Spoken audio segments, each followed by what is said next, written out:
pencher vers moi son oreille, et je le chanterai toute ma vie.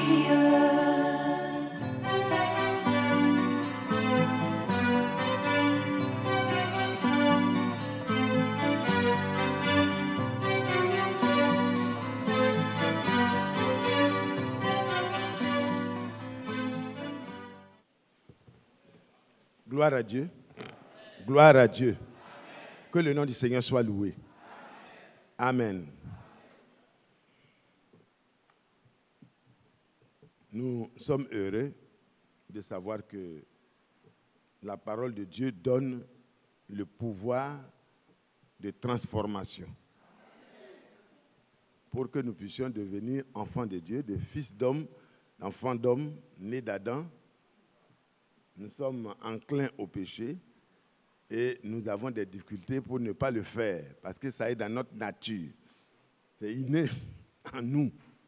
Mais de la même manière que nous avons ressemblé au premier Adam, en naissant de notre père et de notre mère, de la même manière, si nous naissons d'en haut, alléluia, si nous naissons par la parole du Seigneur et par la puissance de l'Esprit de Dieu, nous avons une ressemblance au dernier Adam. Alléluia.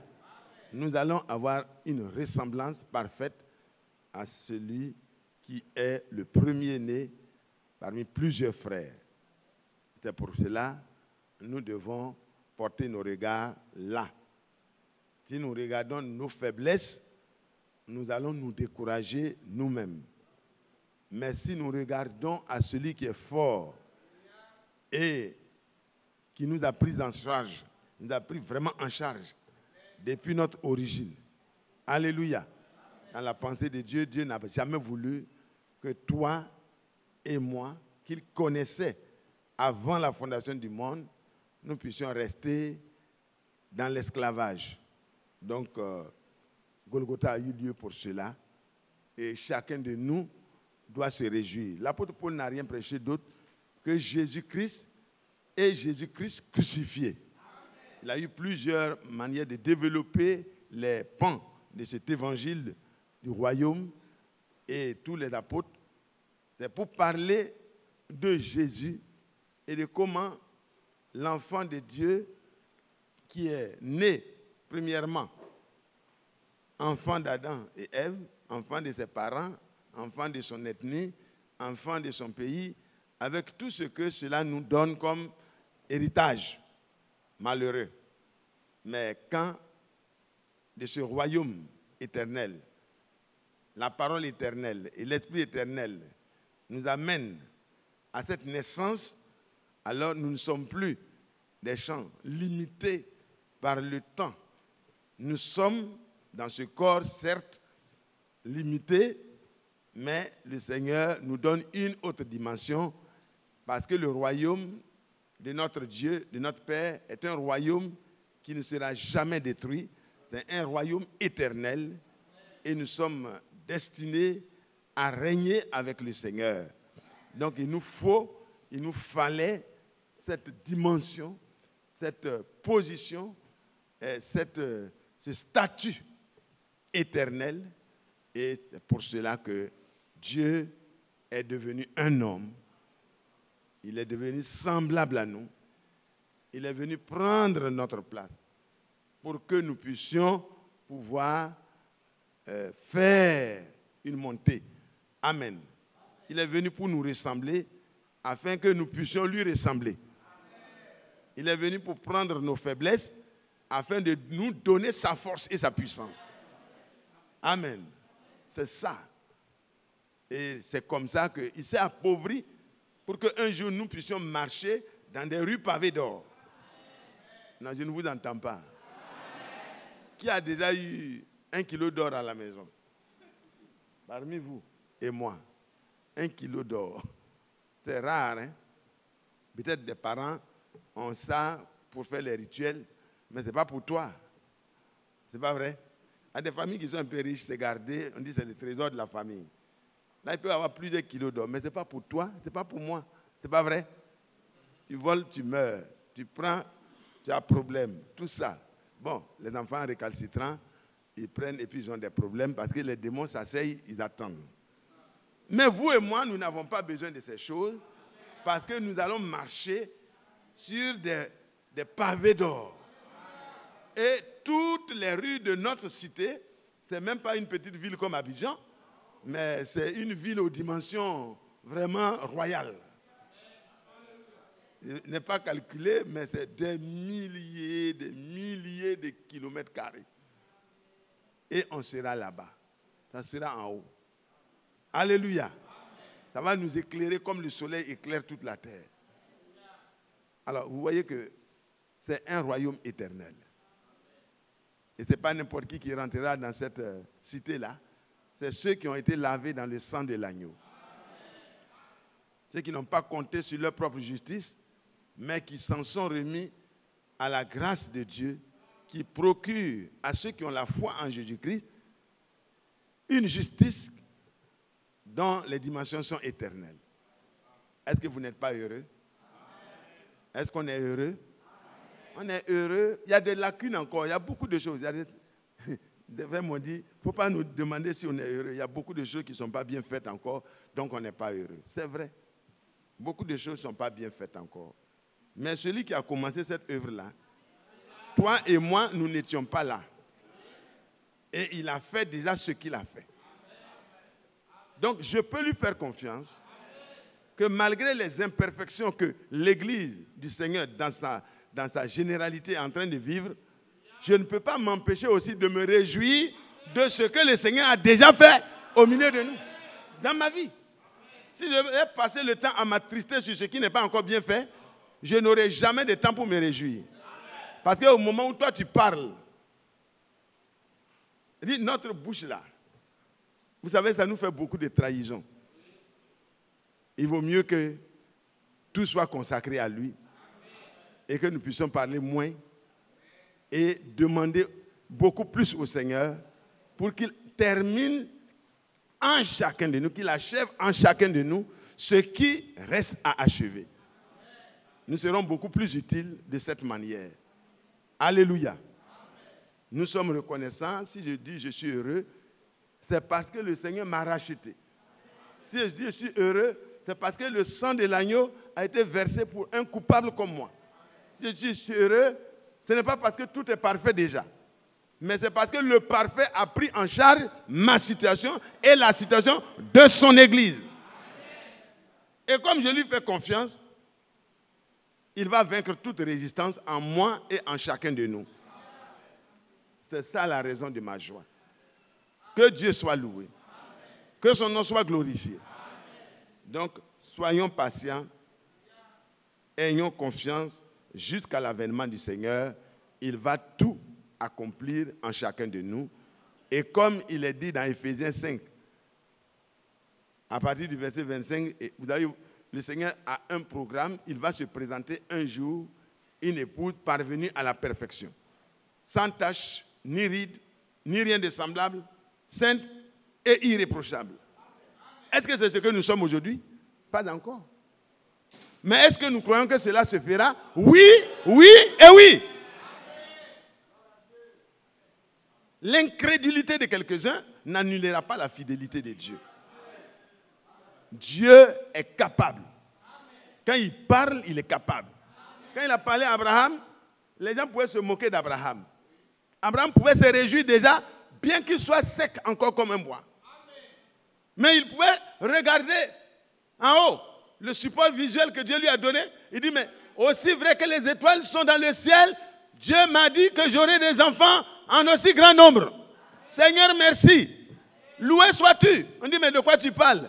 J'aurai beaucoup d'enfants. Ah, Abraham, à ton âge, oui. Il dit, ce n'est pas possible scientifiquement, ce n'est pas possible humainement, mais c'est possible par la grâce de Dieu. Le Seigneur a parlé, je l'ai entendu, il m'a dit que j'aurai des enfants. Et il m'a donné la bénédiction pour que quand les enfants vont venir là, ils puissent être heureux et recevoir ce dont ils ont besoin. Donc il a pris d'abord les bénédictions, il s'est réjoui. Et le Seigneur, quand il s'est montré préoccupant par rapport à l'héritier, le Seigneur dit, il ne faut pas t'inquiéter, j'ai tout prévu. s'il y a l'héritage, c'est que l'héritier sera là. Qui croit que le Seigneur est capable de rendre l'héritier que vous êtes à la statue parfaite de Jésus-Christ? Il va le faire. Moi, je peux manquer à l'appel si je ne crois pas. Mais je crois que Dieu aidera chacun de nous à ne pas manquer à l'appel. Soyons sérieux avec nous-mêmes d'abord. Soyons sévères avec nous-mêmes d'abord. Amen. Le frère en parlait la dernière fois. Il dit c'est très facile d'être sévère envers les autres. C'est très facile quand on n'a pas la balle au pied de déchiffrer comment il devait passer la balle. Quand on me dit, bon, tu es là, l'entraîneur voit tu t'excites trop, il faut rentrer. Il te fait entrer. À les occasions ratées, là, lui, il augmente ça. Qu'est-ce qui va se passer? On le fait ressortir et on continue le travail. Est-ce que vous comprenez? Soyons humbles. Soyons patients. Soyons véridiques. Parlons-nous la vérité. Mais sachons que nous ne pouvons pas faire le travail de Dieu à la place de Dieu. Amen. Jésus a déjà tout accompli. Est-ce que ça va? Ça ne va pas totalement, mais le Seigneur voit qu'il va tout achever pour que toi-même tu constates que ça va. Amen. 15 ans après, Abraham, tu as dit que c'est de cette femme-là que toi tu vas avoir un enfant? Il dit oui, je l'aurai. Mais les choses sont en train de se dégrader. Oui. Mais aux yeux de Dieu, rien ne se dégrade. 90 ans. Ah, Abraham, comment ça va se faire? Le Seigneur ne m'a pas donné la date. Mais j'aurai le fils promis. Et puis ça s'avance. 98 ans. Ah, Abraham, est-ce que tu as bien écouté? Oui, il l'a dit. Et à la 99e année, le Seigneur vient lui-même. Il visite Abraham.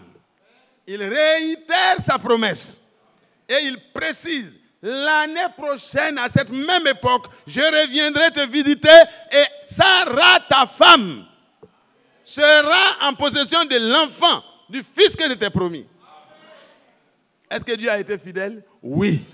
Mais est-ce que Dieu est limité dans notre temps? Non. Dieu n'est pas selon notre programme, il fait selon son programme. C'est pour cela, frères et sœurs, ayons confiance. Quelle est la promesse que tu attends? Si elle est dans le plan de Dieu, si elle est dans la parole de Dieu, attends-la, car elle s'accomplira certainement. Habakkuk 2. Vous pouvez voir que c'est vrai. Tout ce que Dieu a promis, c'est accompli. Ésaïe, mais de quoi tu parles? Une vierge sera enceinte? Oui. Elle enfantera même un fils. C'est pas n'importe. Elle n'enfantera pas un enfant, non. Un fils. Amen.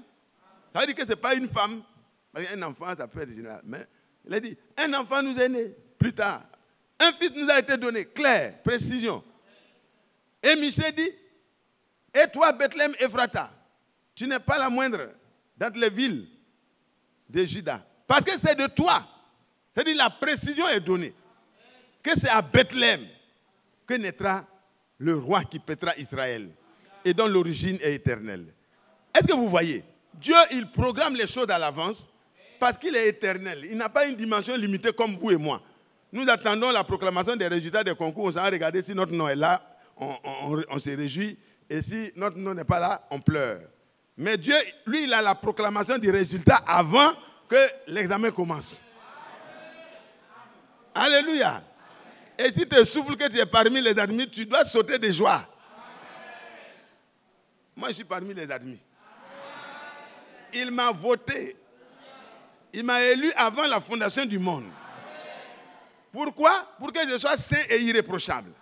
Donc même si tu me vois encore répréhensible, il faut avoir confiance que celui qui m'a voté et qui m'a permis de pouvoir chanter sa gloire déjà là, il va m'amener à chanter au ciel aussi par sa grâce. Tout est par grâce. Mais par le moyen de la foi, on entre en possession de la grâce.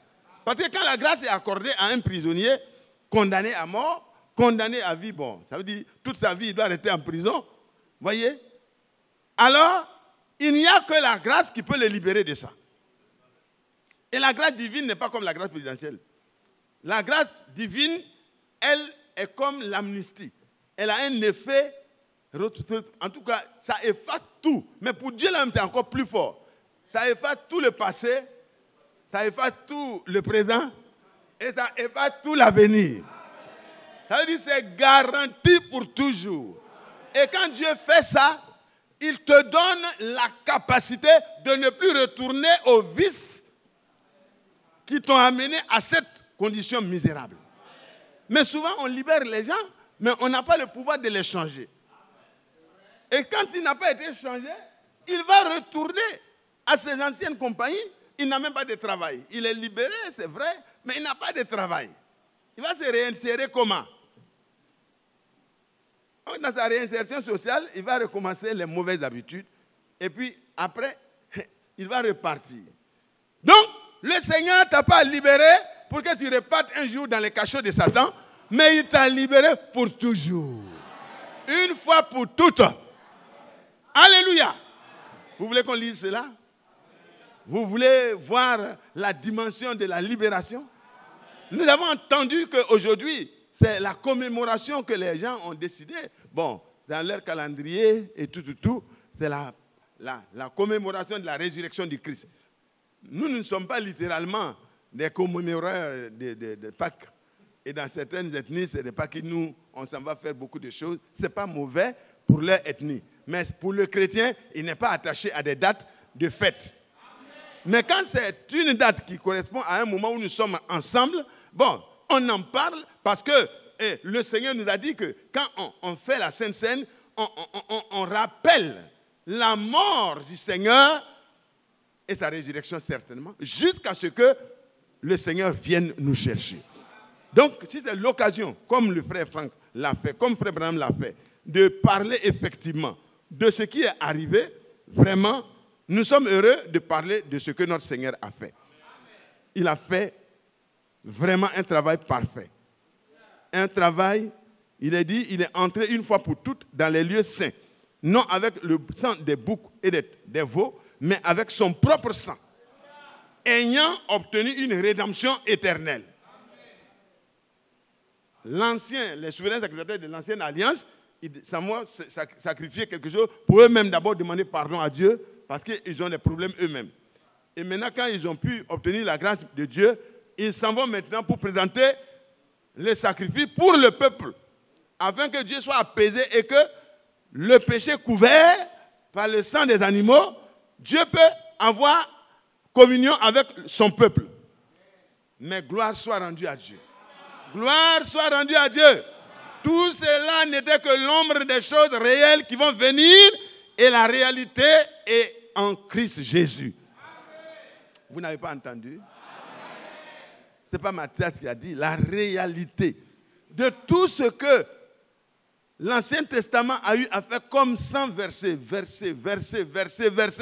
Les animaux ont souffert. Mais un jour, gloire à Dieu, gloire à Dieu, gloire à Dieu, gloire à notre Dieu. C'est cela qui a été vu dans le ciel dans Apocalypse 5. Oh là là, ce qui s'est passé à Golgotha a été vu et ça a été écrit. C'était la joie, c'était la célébration. Les gens voyaient les prisonniers, les anges, avec ils n'ont jamais péché, mais ils voient une foule de prisonniers qui recouvrent la liberté. Des gens jadis pauvres, esclaves, enchaînés, qui étaient dans comment on appelle le bâtiment, c'est là, c'est le bâtiment blindé. On dit à un coin là-bas qu'on appelle le blindé. Il y a un ami qui a été là-bas, c'est vraiment malheureux. Il dit quand tu vas là-bas, tu ne vois pas le soleil, tu ne vois pas la nuit. Tu ne sais pas quand il fait jour, tu ne sais pas quand il fait nuit. Et c'est là-bas. Nous étions dans le blindé de Satan. Mais un jour, alléluia, un jour, chacun a eu son jour. Mais le jour du salut est le jour de nous tous, parce que c'est la période du temps de la grâce qu'on appelle le jour du salut. Ce jour-là est un jour de proclamation de la réconciliation générale. Alléluia. Mais chacun doit aller lui-même, personnellement, pour expérimenter sa réconciliation. Dieu a fait sa part, c'est à nous de faire aussi notre part. Alléluia. Alléluia. Alléluia. Satan tournait, il était dedans.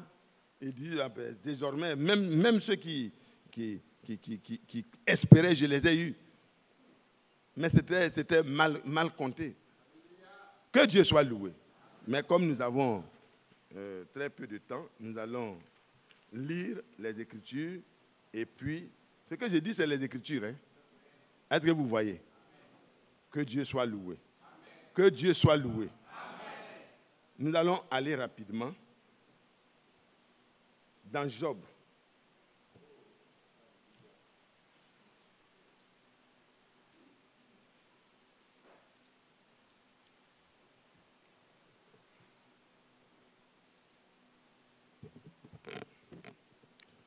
Alors, je vais, avant la lecture, vous présenter un frère.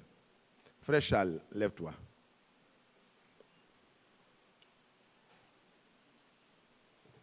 Avance-toi.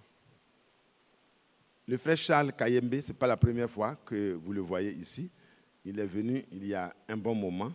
Et puis, par la grâce de Dieu, pendant que j'étais en Tunisie, il avait demandé que l'église d'Abidjan envoie un serviteur ou plusieurs serviteurs de Dieu pour participer à l'inauguration de la mission que le Seigneur avait implantée au centre du Bénin, à Tchaourou, par son ministère.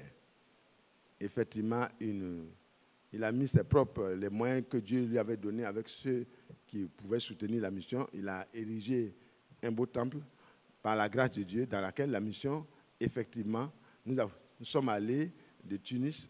Je suis allé directement pour l'inauguration de ce temple-là, de participer en votre nom.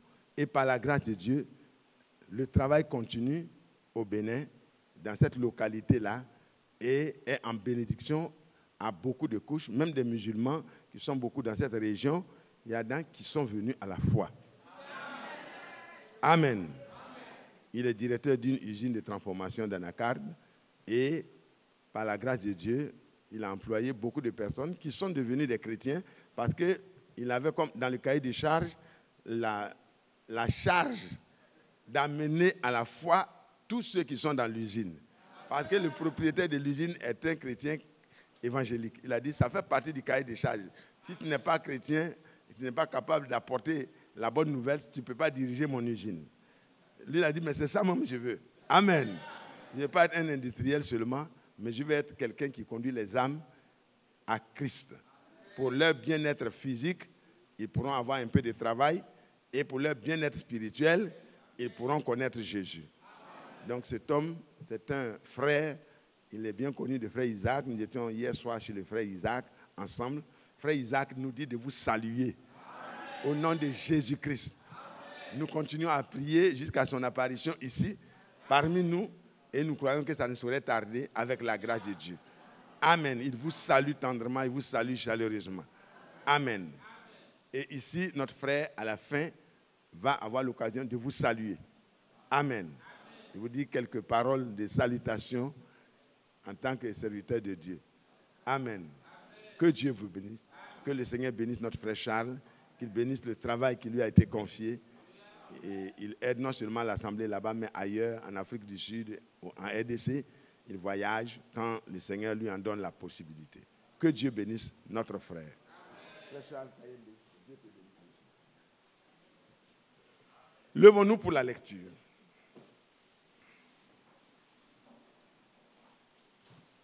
Il est 11h. À partir du verset 22. 23. Job au chapitre 19. Merci.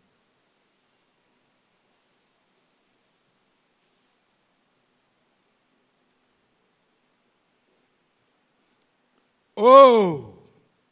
Verset 23. Je voudrais que mes paroles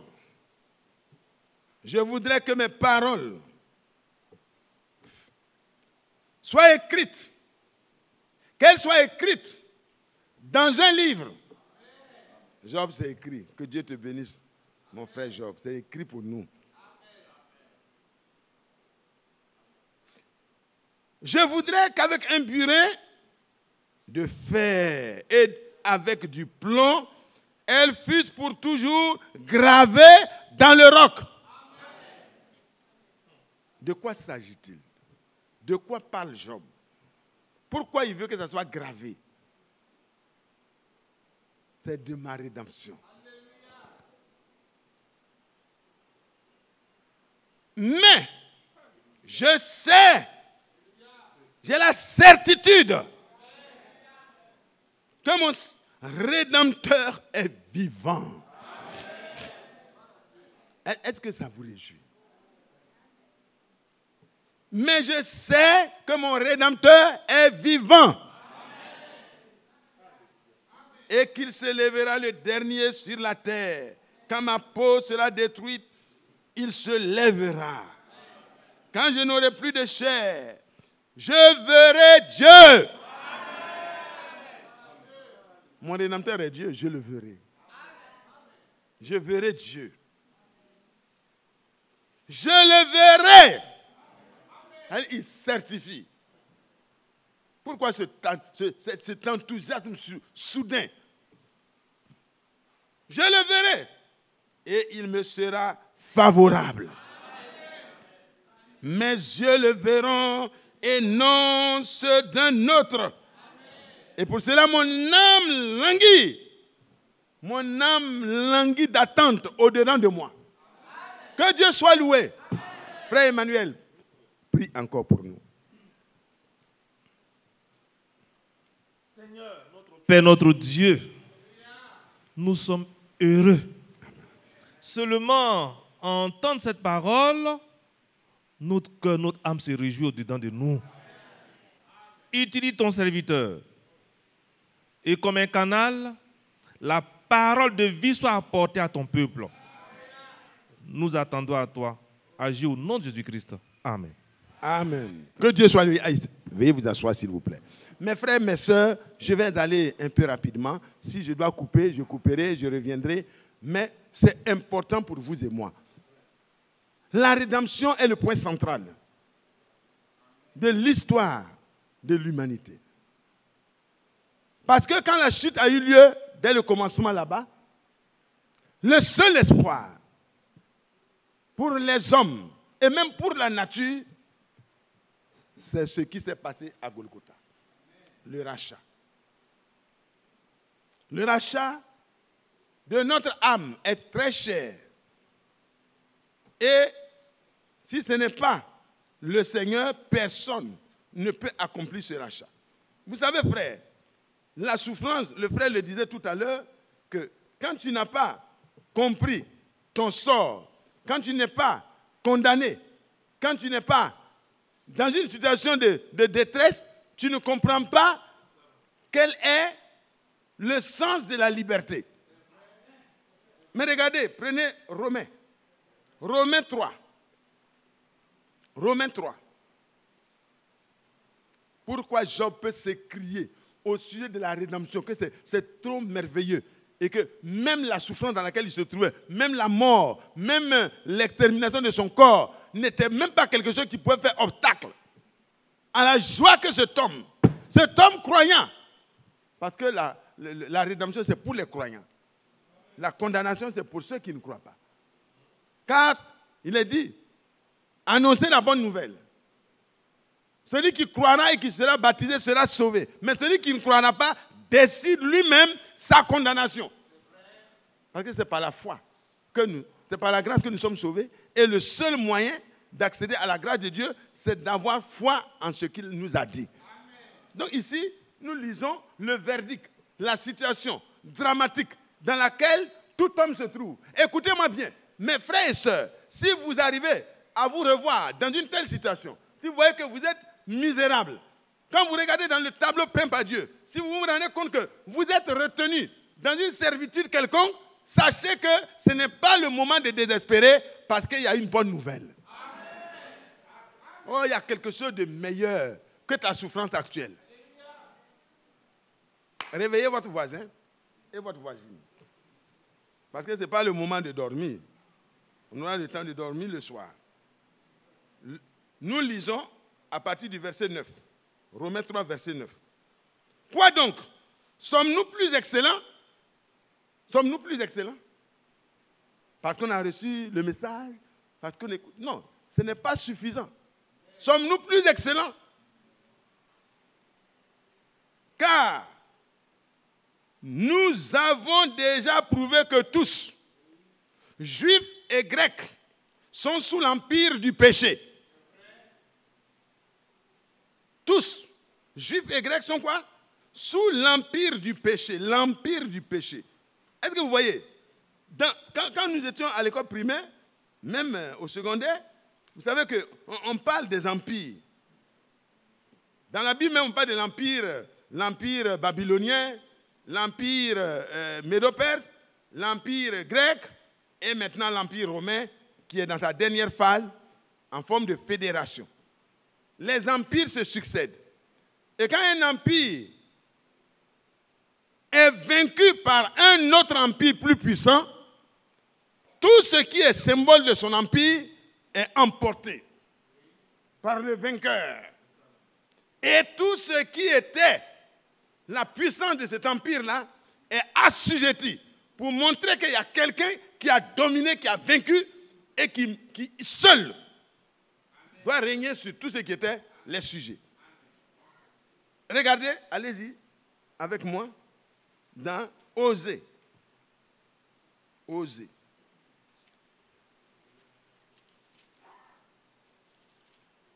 Osée au chapitre 13, le verset 14. Vous voyez, ici, nous avons lu, car nous avons tous déjà prouvé que tous, juifs et grecs, sont sous l'empire du péché. L'empire du péché, c'est l'empire de la mort. Parce que le péché, le salaire, c'est la mort. Inévitable. Quand on est sous l'empire du péché, on ne voit pas ses propres problèmes. Hein. On ne voit pas ce qu'on est. Hein. On voit les autres. L'esprit d'accusation, l'esprit de calomnie, l'esprit de médisance. On ne voit jamais tout positivement. On voit tout chez les autres. Que Dieu nous aide. Sortons de cet empire-là. Regardez. Je repars sous l'empire pour vous allez regarder. Selon qu'il est écrit, tous sont sous l'empire du péché. Selon qu'il est écrit, il n'y a point de juste, pas même un seul. Alors, s'il y avait un seul, nul n'est intelligent. L'intelligence, ce n'est pas l'intelligence intellectuelle pour faire les papiers, non. Vous voyez que ce matin, nous avons vu un Saul de Tarse assis au pied de Gamaliel, le plus grand docteur, un des grands docteurs de ce temps, qui n'enseignait pas des trucs du monde, mais qui enseignait les choses qui concernent le royaume. Apparemment, c'était vraiment la meilleure place. Mais l'intelligence théologique, l'intelligence intellectuelle, l'intelligence que vous pouvez avoir dans certaines matières pour les enseigner ou les appliquer, n'est pas l'intelligence qu'il vous faut seulement pour pouvoir hériter des choses incorruptibles. Donc la parole de Dieu décrit l'état de déchéance et de nullité. Dieu déclare tous les hommes nuls. Ceux qu'on appelle les savants, ils sont savants pour inventer des choses pour nous tuer. Donc Dieu déclare tout ça là nul.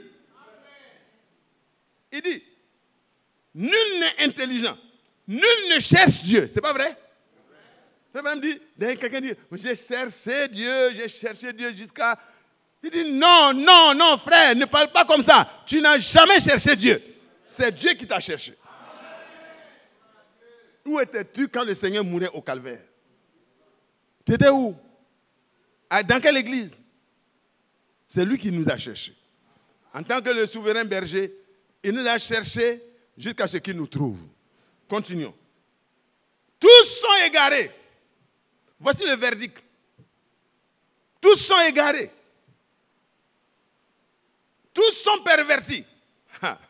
Le tribunal ne fait pas de dents de scie dans ça. Hein? Un égaré, un perverti qui fait des dégâts.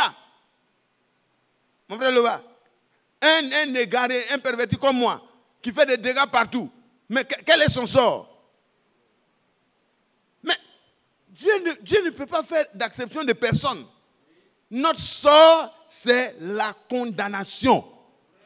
Séparé pour toujours d'avec Dieu. Regardez la suite.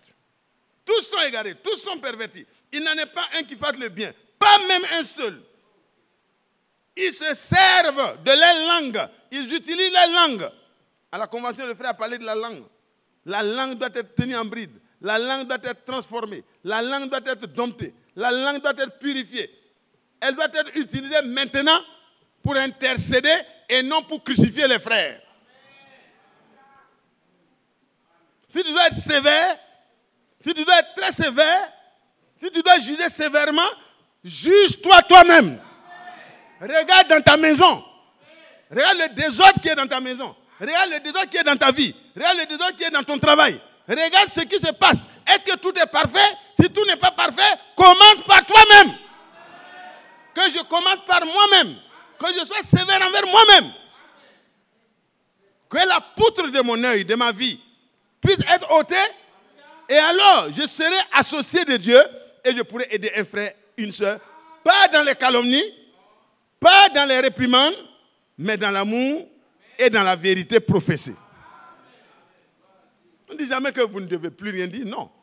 Dites, mais soyez sûrs que le mobile de vos paroles, c'est vraiment l'édification du corps de Christ.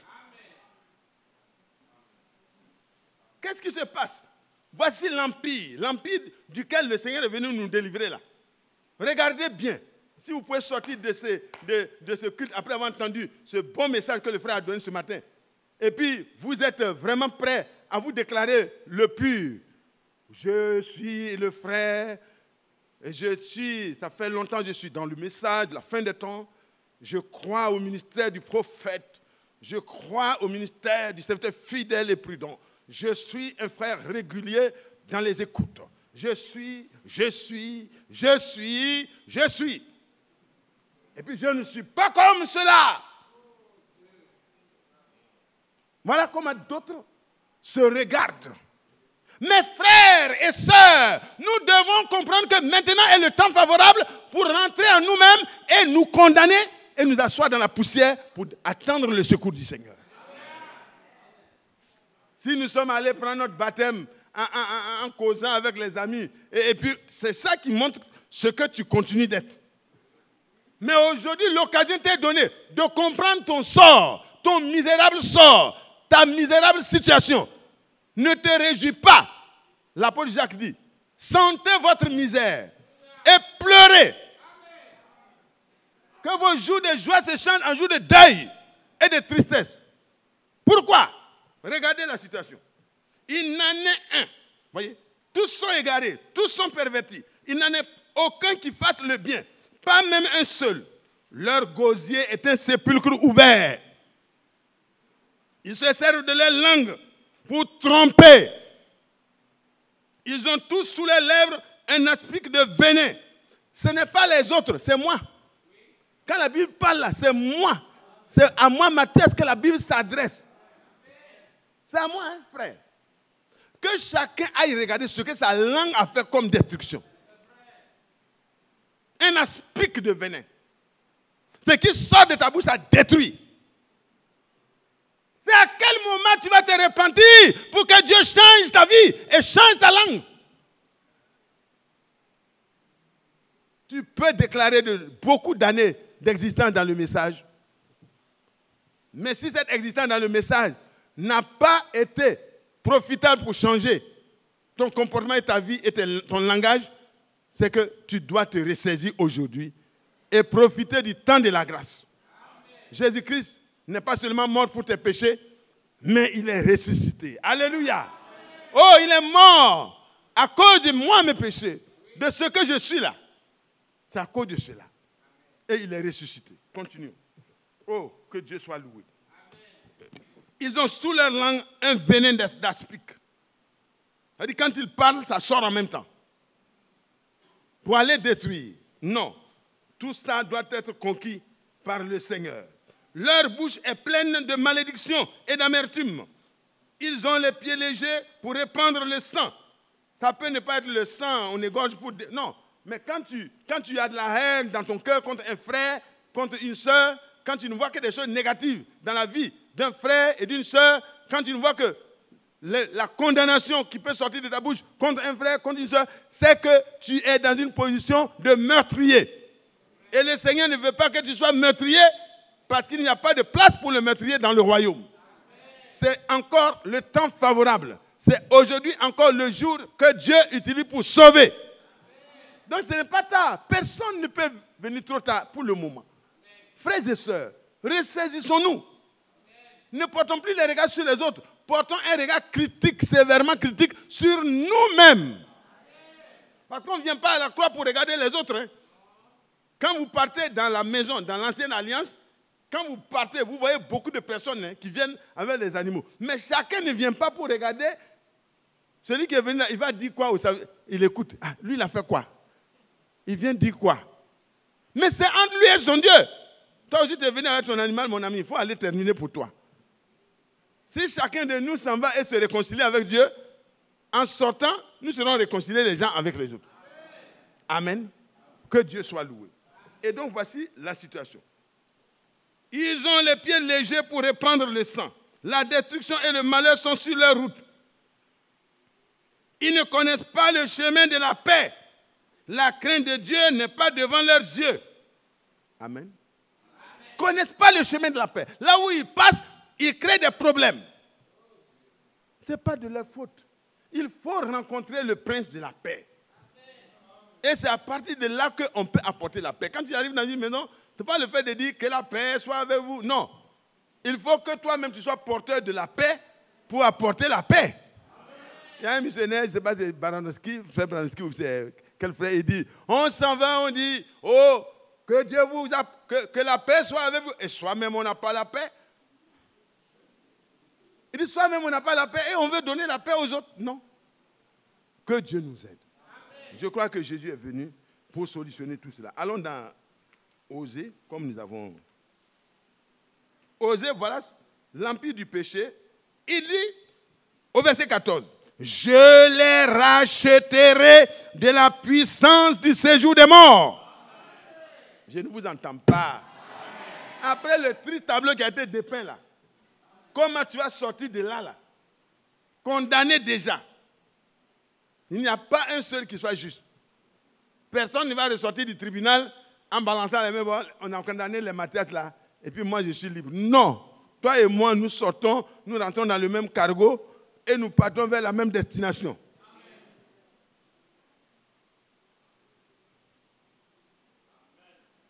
Ma fille, ma bien-aimée sœur, alléluia.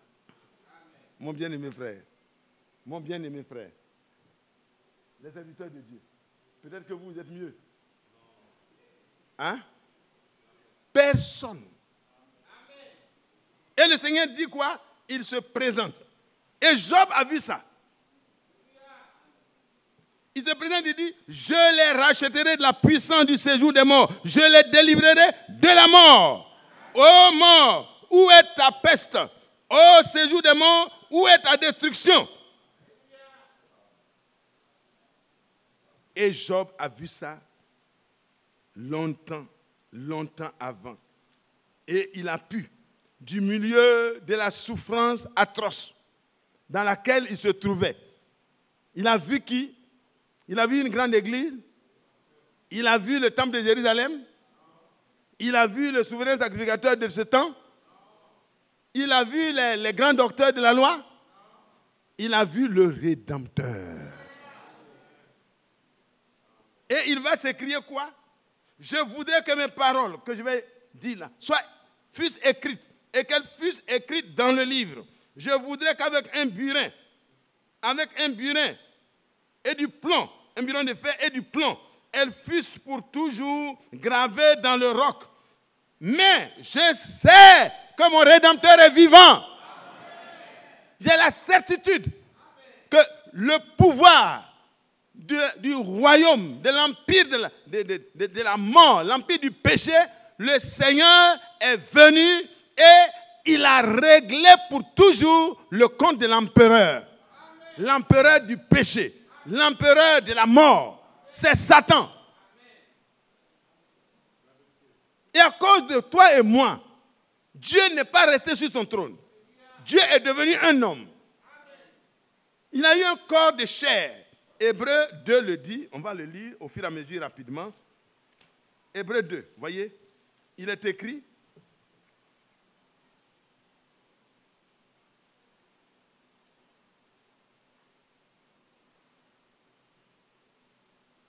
Au verset 9.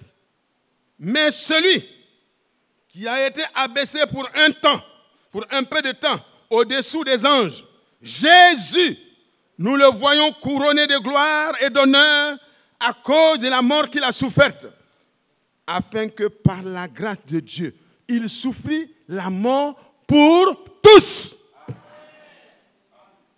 C'est pour tous ceux qui ont été retranchés, comme nous avons vu dans la situation misérable que nous avons lu dans Romains 3 là. Il n'y a pas un seul qui pouvait s'en sortir. C'est pour tous que le Seigneur est venu et qu'il a souffert la mort. Il convenait en effet que celui pour qui et par qui sont toutes choses et qui voulait conduire quoi? Conduire à la gloire beaucoup de fils. L'objectif de Golgotha, ce n'était pas pour vraiment faire quelque chose de spectaculaire seulement. Non, Dieu ne fait pas de spectacle. Il voyait la souffrance, la misère, l'accroupissement dans le péché, dans les géoles, dans le bâtiment blindé de Satan. Personne ne pouvait s'en sortir. Pensez à Marie de Magdala. Comment elle allait sortir de ça? Une routine du péché. Elle sort, elle s'en va se prostituer. Elle n'est pas heureuse. Elle ne sent pas. Elle voit que ce n'est pas bon. Mais elle est encore dedans. Le téléphone sonne. Peut-être dans ce temps, il n'y a pas de téléphone. Mais à chaque fois que la communication vient, la pauvre dame, même si elle a regretté sa vie, parce qu'elle sent que ce n'est pas normal, c'est contre la parole de Dieu. Mais la nature des Juifs comme des Grecs était la même nature adamique. Elle sort, elle s'en va. Rendez-vous, rendez-vous, rendez-vous, rendez-vous. Prostitution, prostitution. C'est démon. Et ne sait pas comment s'en sortir. Et un jour, alléluia, oh, le jour est arrivé. Elle a entendu parler de Jean-Baptiste. Jean-Baptiste est en train de prêcher. Jean-Baptiste est en train de donner la parole de Dieu. Et puis, arrivé à un moment donné, Jean-Baptiste va dire quelque chose qui va bouleverser le programme de cette jeune dame. Alléluia. Alléluia. Le lendemain, Jean 1, verset 29. Le lendemain, Jean-Baptiste, le prophète promis, pour être précurseur de la première venue de Jésus. Jean-Baptiste, dont l'ange a dit, il viendra pour préparer au Seigneur un peuple bien disposé, pour amener le cœur des pères à la fois des fils. Jean-Baptiste, il dit, le lendemain, il vit Jésus venant à lui. Et il dit, voici l'agneau de Dieu qui ôte le péché du monde. C'est lui dont j'ai dit, après moi vient un homme qui m'a précédé, car il était avant moi. Alléluia. Oh, Jean-Baptiste a pointé du doigt, toutes les prostituées étaient là, les publicains étaient là, les hommes assujettis, comme nous avons lu dans Romains 3, ils étaient là. Ils savent que ce n'est pas bon. Mais Paul pouvait le dire, le bien que je veux faire, je n'arrive pas à faire. Ce que je sais que je dois faire, je n'arrive pas à faire. Ce que je sais que je ne dois pas faire, je fais ça aisément. Parce que la nature adamique ne peut pas se soumettre à la loi de Dieu. Elle ne le peut même pas. Elle ne veut pas, elle ne peut pas. Il faut une autre nature. Est-ce que vous comprenez? Il dit, misérable que je suis. Et Jean-Baptiste voit tous ces misérables qui sont venus se repentant, voyant que leur condition est misérable, ils ne savent pas comment s'en sortir. Et puis, il pointe du doigt. Il dit, voici l'agneau de Dieu. Voici celui qui va mourir pour racheter tous les pécheurs.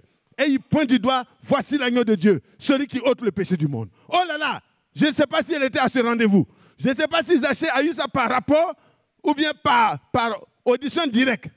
Mais peu importe la manière dont tu reçois le message, par la grâce de Dieu, c'est le moyen de Dieu de t'apporter la solution que Dieu a trouvée pour ta libération.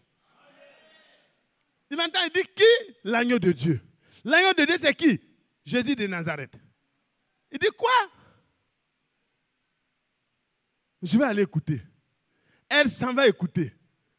Son cœur est transpercé. Alléluia! La parole de Dieu la touche vivement.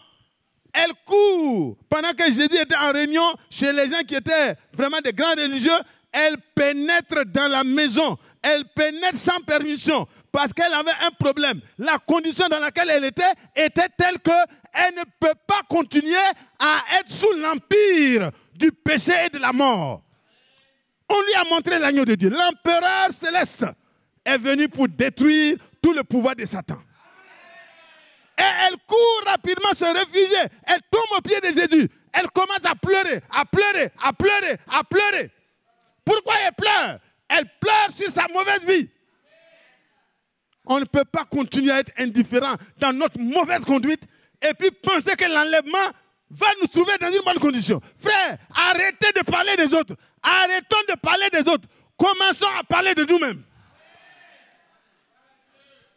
Cette femme-là n'était pas comme les pharisiens.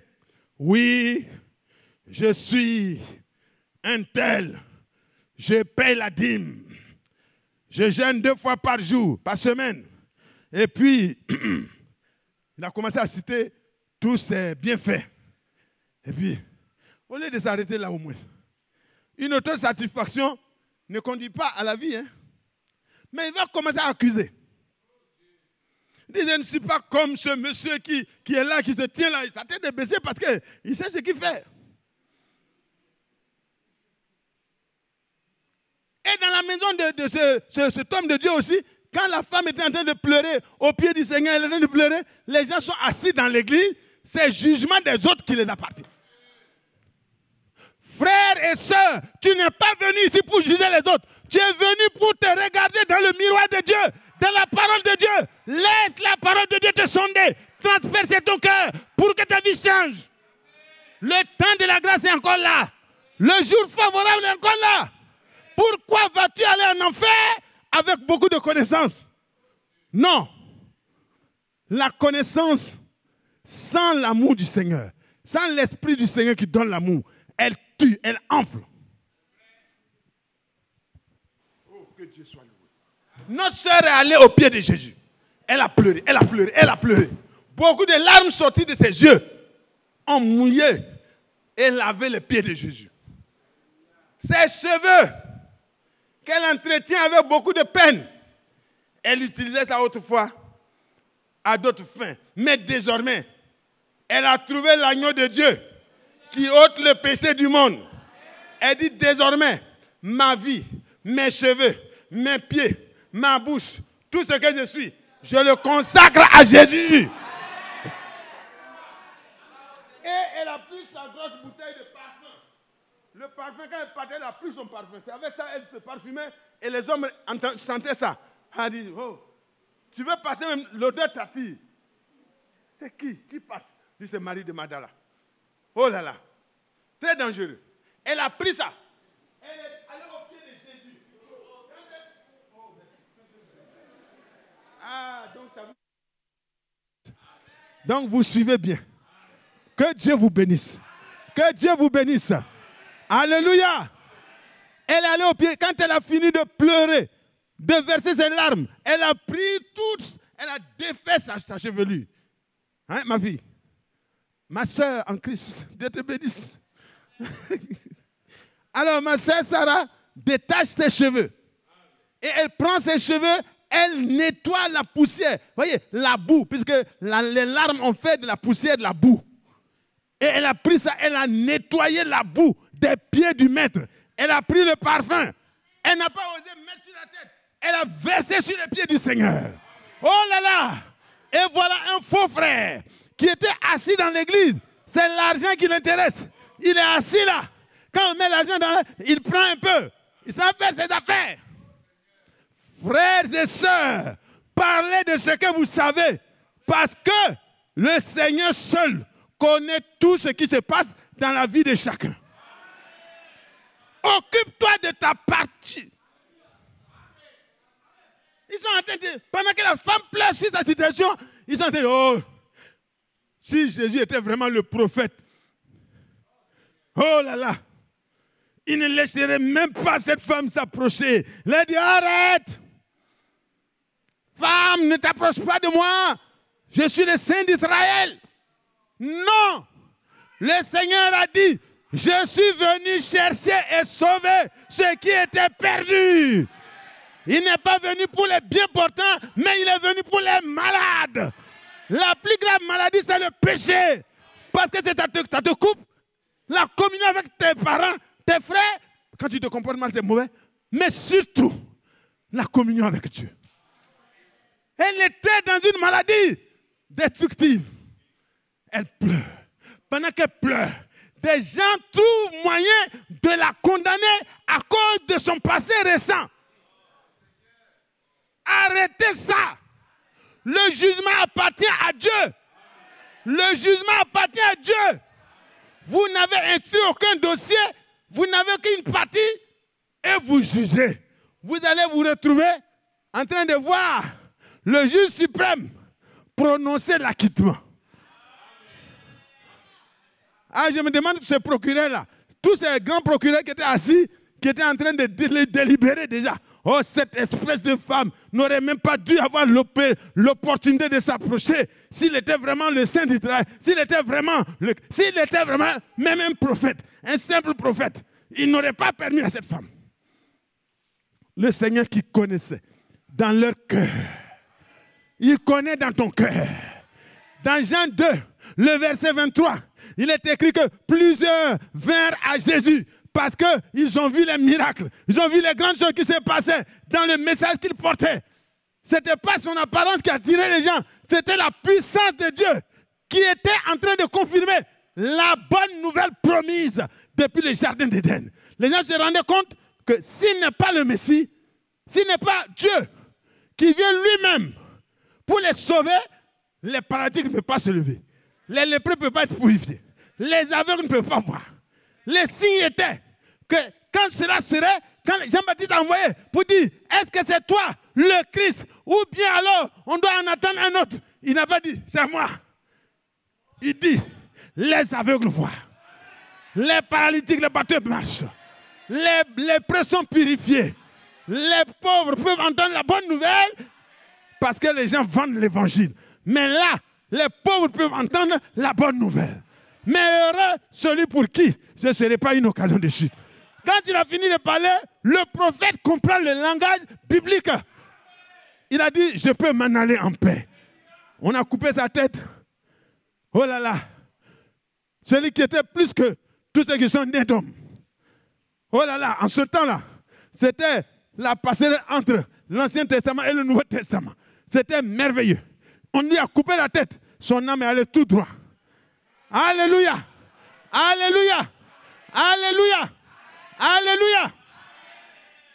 Madame, qu'est-ce que vous faites ici?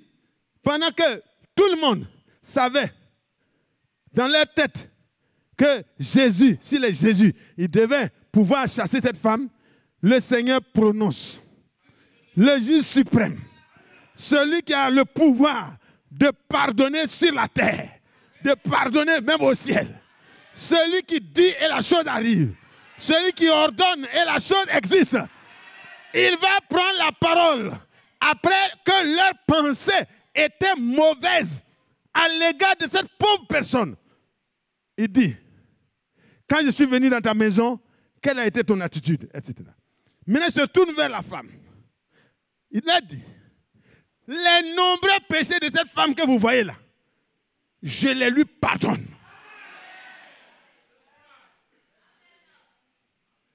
Et il dit à la femme, mon ami, ma soeur, femme, tes péchés sont pardonnés. Tu es libéré. Tu sors. Tu es acquitté. Tu es libéré. Tu es gracié. Tu es amnistié. Tu as tout. Ton passé, ton présent, ton futur, tout est effacé. L'agneau de Dieu ôte ton péché. Que veux-tu? Mieux que cela. La prochaine fois, nous lirons des étapes. Mes frères et sœurs, c'est le moment favorable. À la croix du Seigneur, il y a eu un brigand qui s'est tourné vers lui et qui a été sauvé en même temps, le même jour. Pourquoi est-ce que tu ne vas pas te tourner maintenant? Tu vas attendre encore? Le temps est favorable. Oh, Dieu a attendu. Ils l'ont attaché au poteau. Non. Il a été crucifié. Les mains élargies. Les mains oh là là. S'il n'était pas venu dans ce corps-là, on ne pouvait pas le contempler. Mais dans ce corps, en tant que l'agneau de Dieu, ton sacrifice, le substitut, il a été exposé. Et ses mains étaient étendues pour dire, venez et entrez dans la réconciliation. Frère, ce n'est pas par des paroles et des colloques de réconciliation, mais c'est par une réconciliation personnelle avec Dieu que tout le monde sera réconcilié avec les uns et les autres. Il faut que Golgotha ait son sens dans la vie de chacun et alors on cessera de se juger et on trouvera de la place pour chacun. Que Dieu nous aide. Que Dieu nous aide. Que Dieu nous aide. Nous reviendrons sur Matthieu 27, ce qui s'est passé, sur Jean 19, sur Galates 3, les conséquences. Nous reviendrons sur Colossiens 2. Comment nos ennemis, l'Empire, quand on a vaincu un empire, ces généraux et tous ces colonels, on les aligne. Alléluia. Et on leur prend tous les galons. On enlève tous les galons. On dit, vous ne pouvez plus rien faire. Vous n'êtes pas dans la nouvelle armée. Vous retournez à la vie civile si on vous accorde la grâce de vivre. Satan a été dépouillé. Ces généraux, ces grands démons qui troublent le monde ont déjà été vaincus. Nous lirons cela la prochaine fois si Dieu le permet. Alors pourquoi vas-tu rester dans l'esclavage? Que la grâce de Dieu te soit accordée. Mon frère Charles, viens dire quelques paroles et puis on va aller à la fin. Que Dieu vous bénisse. C'est vrai, je n'ai pas grand-chose à partager avec vous ce matin. Après avoir entendu tout ce que, depuis le matin, nous sommes là, nous avons entendu le frère Franck et nous avons encore entendu par notre frère Mathias. Vraiment, la parole de Dieu est bonne. Et nous sommes un peuple privilégié. Personnellement, je peux dire que j'étais très béni, même à l'arrivée déjà, dans l'adoration, je pouvais encore revivre les moments de la convention au milieu de vous l'année passée, au mois de novembre. Que Dieu vous bénisse richement. Je voulais juste partager une parole là de salutation. Nous allons lire dans Matthieu chapitre 16. Et bien aimés, comprenez que la foi véritable, c'est une révélation. Donc, reconnaître que nous sommes dans le vrai, reconnaître que ce message du salut des livres nous rend libres, c'est une révélation. Puisqu'il y en a qui, si vous posez la question de savoir qui est Jésus, il y en a qui ne savent pas définir qui est Jésus. Ils peuvent vous dire tout ce qu'ils veulent, mais quand nous voyons les disciples eux-mêmes que Jésus a appelés, bien-aimés, vous verrez que Jésus leur a posé une simple question. Il voulait vérifier s'ils le connaissaient. Nous voulons savoir si nous le connaissons. Aujourd'hui, les gens sont rassemblés dans différentes églises en train de parler de la Pâque. Est-ce qu'ils ont compris la signification? Bien-aimés frères et sœurs, nous sommes un peuple privilégié. Et dans Matthieu chapitre 16, quand nous lisons à partir du verset 13, là c'est Jésus lui-même, et je voulais attirer votre attention pendant que nous lisons cette parole, et là vous comprendrez encore plus sur la signification du baptême, puisque nous avons trop de confusion. Oui. Dans quel baptême que nous devons être baptisés? Dans quel nom devons-nous être baptisés? Excusez que je puisse encore juste me répéter sur le baptême, puisque c'est un point très capital Et ça fait partie des ordonnances du Seigneur. Il nous a ordonné. L'ordre de mission a été donné dans Matthieu chapitre 28, Matthieu chapitre 19, là où il a 28, là où il a dit « Allez partout dans le monde et prêchez ». D'abord, la prédication de la parole est apportée. Il faut que la prédication soit apportée. Et nous voyons maintenant le résultat de la prédication. Là, c'est la foi personnelle de la personne qui l'amène à s'engager dans le baptême. Et voyez, bien-aimés, dans Matthieu 28, au verset 19, la Bible dit « Allez, faites de toutes les nations des disciples, les baptisant au nom du Père, du Fils et du Saint-Esprit. » Amen. Est-ce que Dieu s'est-il contredit? Non. Bien-aimé, il faut la révélation pour savoir quel est ce nom-là. Et pendant qu'il parlait, bien-aimé, ça, hier quand on échangeait avec le frère Isaac, il a dit, bon, mais pendant que Jésus parlait là, on pose la question, qui a été baptisé au nom du Père, du Fils et du Saint-Esprit. Donc, pendant que Jésus parlait, il dit, allez, faites de toutes les nations des disciples le baptisant au nom du Père, du Fils et du Saint-Esprit. Il pose la question, est-ce que Pierre était là? Je vous pose la question, est-ce que Pierre était là? Pierre était là? Amen. Mais écoutez maintenant dans Matthieu chapitre 16, au verset 13.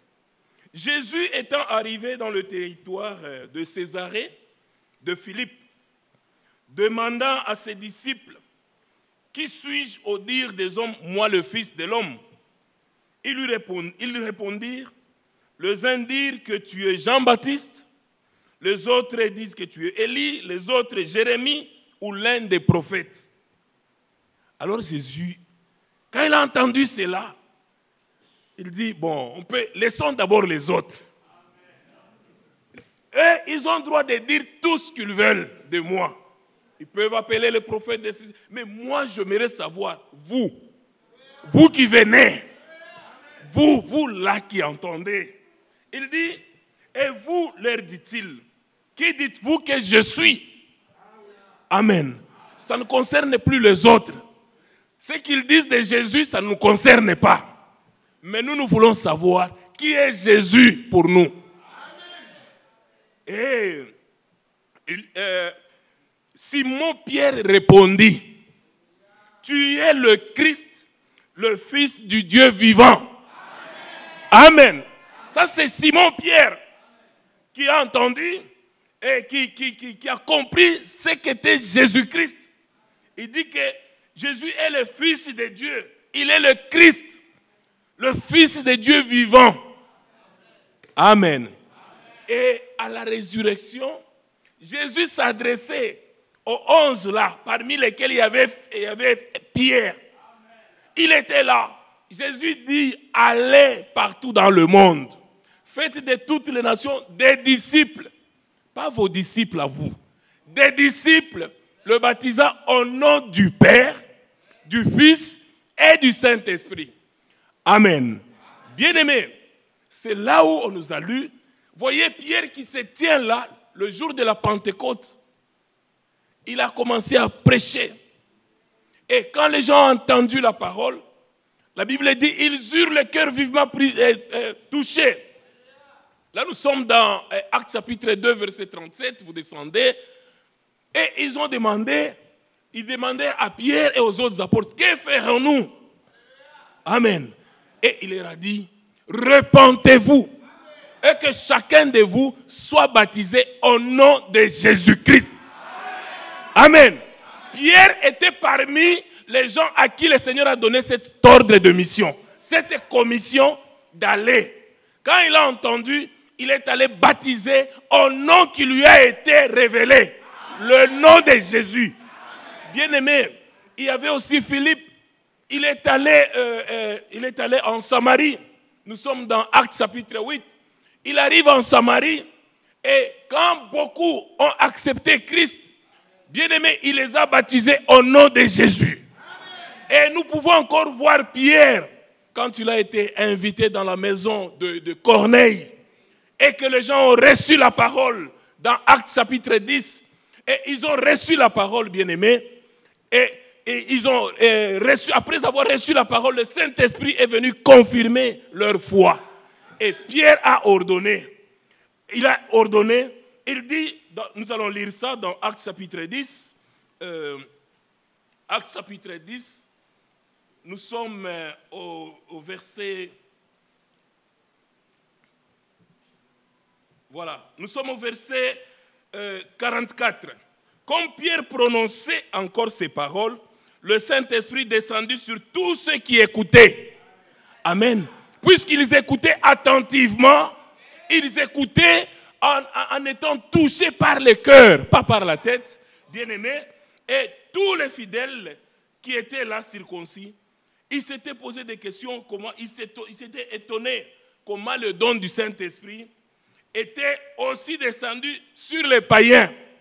Amen. Le Saint-Esprit est descendu sur ceux à qui le Père a agréé leur foi. Alors Pierre leur dit, peut-on refuser l'eau du baptême à ceux qui ont reçu le Saint-Esprit, aussi bien que nous? Et il ordonna qu'ils soient baptisés au nom du Seigneur. Bien-aimés, que ce soit à Jérusalem, que ce soit en Samarie, que ce soit à Césarée, le baptême a été fait au nom de Jésus.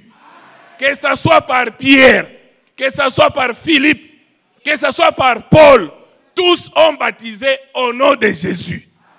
Donc aujourd'hui encore, c'est le jour de grâce. Si tu n'as jamais pris cet engagement, le Seigneur t'appelle. C'est ton jour. Il ne faut pas reporter ça. Demain, dans toute cette Bible, tous ceux qui sont venus au Seigneur ont été baptisés au nom de Jésus-Christ. Alors que Dieu vous bénisse, bien-aimés. C'est sur quelques paroles que je voulais m'échanger avec vous. Et je sais, le Seigneur, tous ceux qui l'appellent, il les appelle dans le cœur et non pas dans la tête. Puisque l'eunuque éthiopien, sur la voie, il venait de Jérusalem. Il avait la Bible. Il était en train de lire le prophète Ésaïe. Mais quand il a vu Philippe, donc Philippe s'est approché de lui, il a entendu lire le prophète. Il était en train de lire Ésaïe 53. Et maintenant, quand il arrive là, vous verrez que l'eunuque éthiopien, lui qui venait il venait de l'église. C'est quelqu'un qui dit qu'il avait aussi la Bible. Bien-aimés, n'hésitez pas de parler de Jésus, même à ceux qui ont la Bible. Amen. Ne les laissez pas, non, ils ne connaissent pas. Ils ont besoin de quelqu'un pour les guider dans la vérité, que le baptême, c'est au nom de Jésus. Amen. Que Dieu vous bénisse richement. Je sais que le Seigneur est fidèle. Je suis venu en mission de travail, comme le frère l'a dit.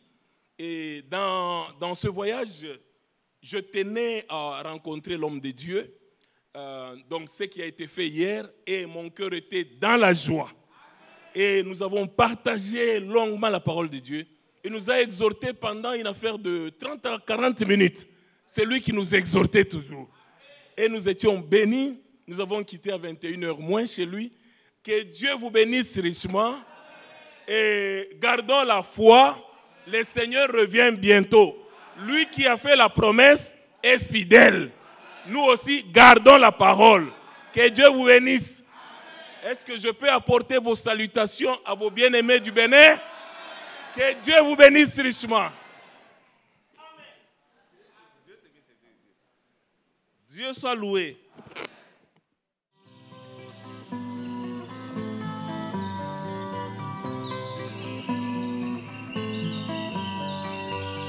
J'aime l'Éternel, car il entend ma voix. Il a penché vers moi son oreille, et je le chanterai.